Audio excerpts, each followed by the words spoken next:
plant for the Basin Creek watershed. As of a week or so ago, this was my favorite option. But we've been going through these options every day for the last couple of weeks, and we've been looking at fatal flaws to find out what will happen if we actually do this. Are there any fatal flaws if we go down this road? And I'll explain some of these to you. This option would still require some upgrades to our big hole water treatment plant because remember, as I said, we have to comply with EPA and DEQ rules. So we still have to spend some money on the big holes in addition to building a water treatment plant on Basin Creek.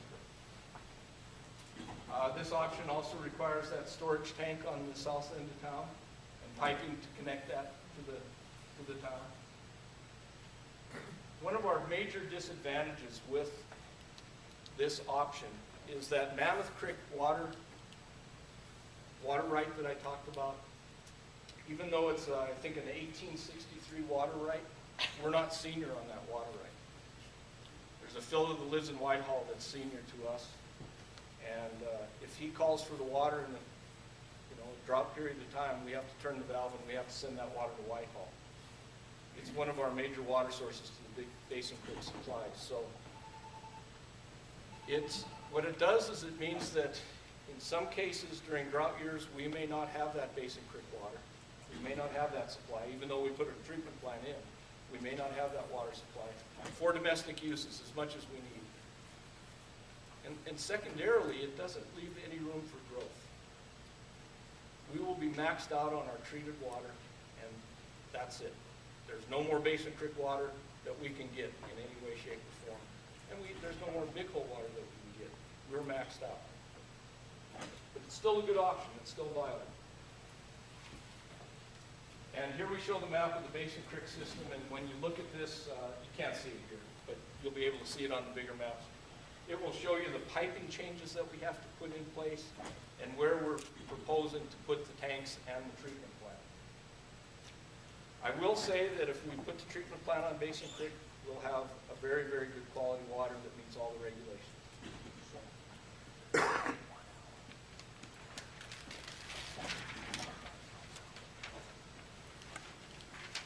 Option C.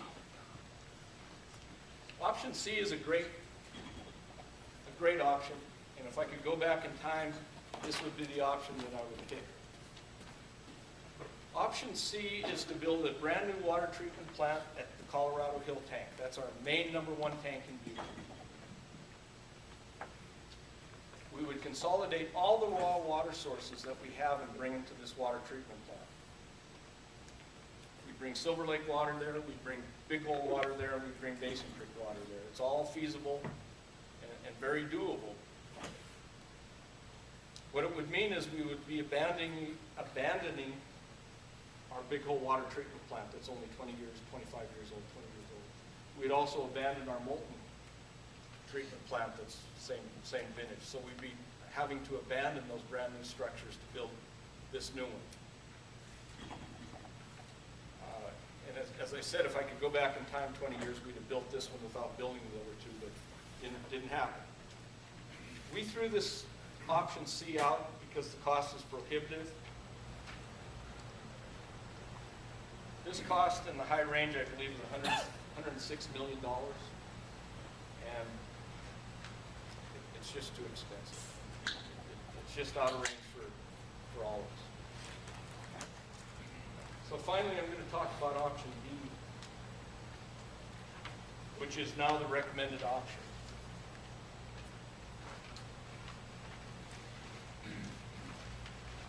We've had this option for a couple of years that we've been tossing around, but just in the past couple of weeks and really in the past couple of days,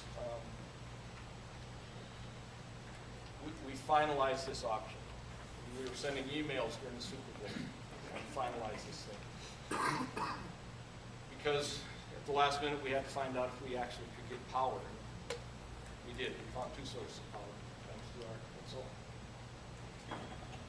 Okay, so what we're planning to do here is trading Silver Lake water Basin Creek water. In other words, we would not use Basin Creek for drinking. We would use Silver Lake water for drinking.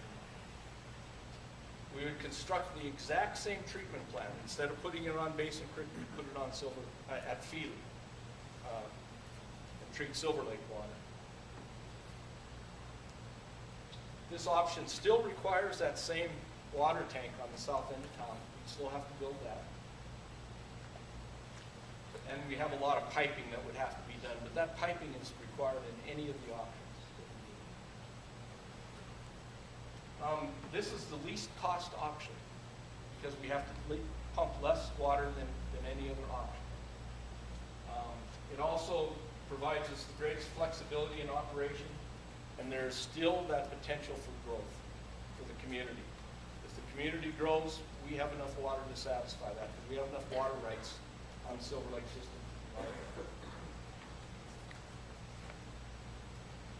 I'm going to go through this in a little bit more detail here. Pat kindly provided me with one of the things that Butte Silver Bowl has benefited greatly is all of the upgrades that we've been able to make on our Big Hole River system. We completed our diversion dam last year. The pump house is completed. We're going through testing right now. Happy to tell you all that the pumps that were put in are operating exactly as they were designed and exactly on the pump curves. Everything's working perfectly on that. We're going to be doing a final cleanup on that over the next couple of weeks, and we'll begin using that water here soon, the new pump house. It's worked out better than our expectations. And again, we have to thank NRD for that. NRD helped us pay for the diversion dam, helped us pay for the pump house. And now, we've also been redoing our pipeline from the Big Hole River all the way into Butte. We've completed nearly all of the pipeline from the Big Hole River to our treatment plant. I think it's 11 miles or something like that. It's the best 36-inch ductile iron pipe made ever known to man. It's made in the United States, and it's going to last us 100 years, I have no doubt. I'll bet you on it. You can select this week. But it's really good quality. And again, thanks to NRD for helping us do that. We're going to do something a little bit different, though. We're right at this point here. We brought the transmission line to the interstate. That old transmission line was put in, I think, even before the interstate. It's not meeting specifications, so we can't cross the interstate where we want. So we have to move this transmission line. And we're going to go up the west side of the interstate now with our transmission line. And we're going to bring that transmission line approximately to Schooler Grain. It's not going to cost us that much more money. It's about the same cost as the original configuration.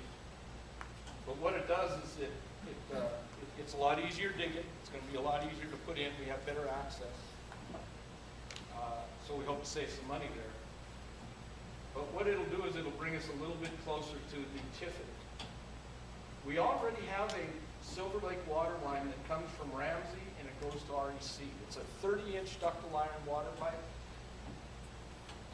REC is using very little bit of it. I mean, we're running about 1 million gallons a day to REC. That pipe should hold 20 million gallons very easily without any problem. So we're going to, what we're proposing is to put a treatment plant right next to that new water source.